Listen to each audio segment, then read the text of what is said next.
ओम श्री गणेशाय नमः। ओम श्री परमात्मने नमः। आप सभी को नम्र निवेदन है कि अगर आपको ये हमारा गीता प्रचार प्रसार का अभियान पसंद है तो चैनल को ज़रूर सब्सक्राइब कीजिए, वीडियो को लाइक कीजिए और ज़्यादा से ज़्यादा लोगों को शेयर कीजिए। अध्याय 3 कर्मयोग, श्लोक क्रमांक 30। मयि सर्वाणि कर्माणि सन्न्यस्याध्यात्मचेतसा निराशी निर्ममो भूत्वा युद्धस्व विगतज्वर। अर्थात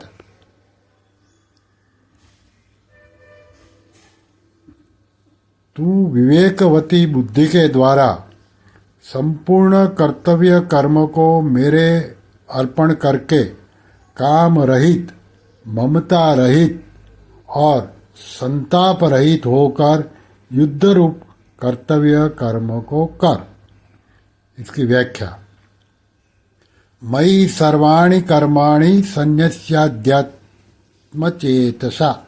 प्रायः साधक का यह विचार रहता है कि कर्मों से बंधन होता है और कर्म किए बिना कोई रह सकता नहीं, इसलिए कर्म करने से तो मैं बंध जाऊंगा।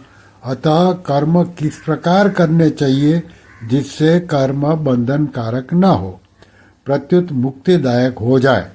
इसके लिए भगवान अर्जुन से कहते हैं कि तू अध्यात्म चित्त यानी कि विवेक विचार युक्त अंतःकरण से संपूर्ण कर्तव्य कर्म को मेरे अर्पण कर दे, अर्थात इनसे अपना कोई संबंध मत मान। कारण कि वास्तव में संसार मात्र की संपूर्ण क्रियाओं में केवल मेरी शक्ति ही काम कर रही है।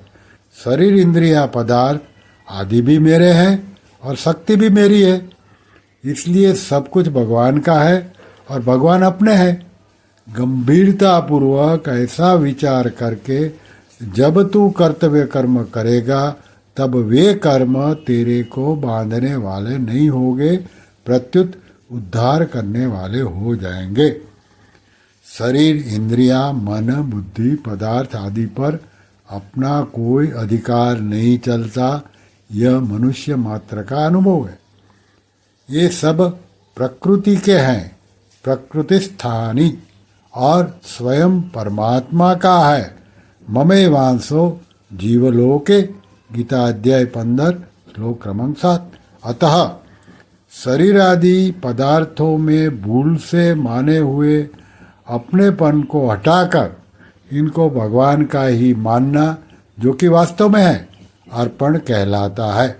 अतः अपने विवेक को महत्व देकर पदार्थों और कर्मों से मूर्खतावश माने हुए संबंध का त्याग करना ही अर्पण करने का तात्पर्य है। आत्मचेतसा पद से भगवान का यह तात्पर्य है कि किसी भी मार्ग का साधक हो, उसका उद्देश्य आध्यात्मिक होना चाहिए, लौकिक नहीं। वास्तव में उद्देश्य या आवश्यकता सदैव नित्य तत्व की यानी कि आध्यात्मिक होती है और कामना सदैव अनित्य तत्व यानी कि उत्पत्ति विनाशशील वस्तु की होती है। साधक में उद्देश्य होना चाहिए, कामना नहीं। उद्देश्य वाला अंतःकरण विवेक विचार युक्त ही रहता है। दार्शनिक अथवा वैज्ञानिक किसी भी दृष्टि से यह सिद्ध नहीं हो सकता है कि शरीर आदि भौतिक पदार्थ अपने हैं। वास्तव में ये पदार्थ अपने और अपने लिए है ही नहीं, प्रत्युत केवल सदुपयोग करने के लिए मिले हुए हैं। अपने न होने के कारण ही इन पर किसी का आधिपत्य नहीं चलता। संसार मात्र परमात्मा का है, परंतु जीव भूल से परमात्मा की वस्तु को अपनी मान लेता है और इसलिए बंधन से पड़ जाता है। अतः विवेक विचार के द्वारा इस भूल को मिटाकर संपूर्ण पदार्थ और कर्मों को अध्यात्म तत्व यानी कि परमात्मा का स्वीकार कर लेना ही अध्यात्मी चित्त के द्वारा उनका अर्पण करना है। इस श्लोक में अध्यात्म चेतसा पद मुख्य रूप से आया है। तात्पर्य यह है कि अविवेक से ही उत्पत्ति विनाशशील संसार यानी कि शरीर अपना दिखता है। यदि विवेक विचार पूर्वक देखा जाए तो शरीर या संसार अपना नहीं दिखेगा, प्रत्युत एक अविनाशी परमात्मा तत्व ही अपना दिखेगा। संसार को अपना देखना ही पतन है और अपना न देखना ही उत्थान है। दो अक्षरों का मम यह मेरा है ऐसा भाव मृत्यु है और तीन अक्षरों का न मम यह मेरा नहीं है ऐसा भाव अमृत सनातन ब्रह्म है।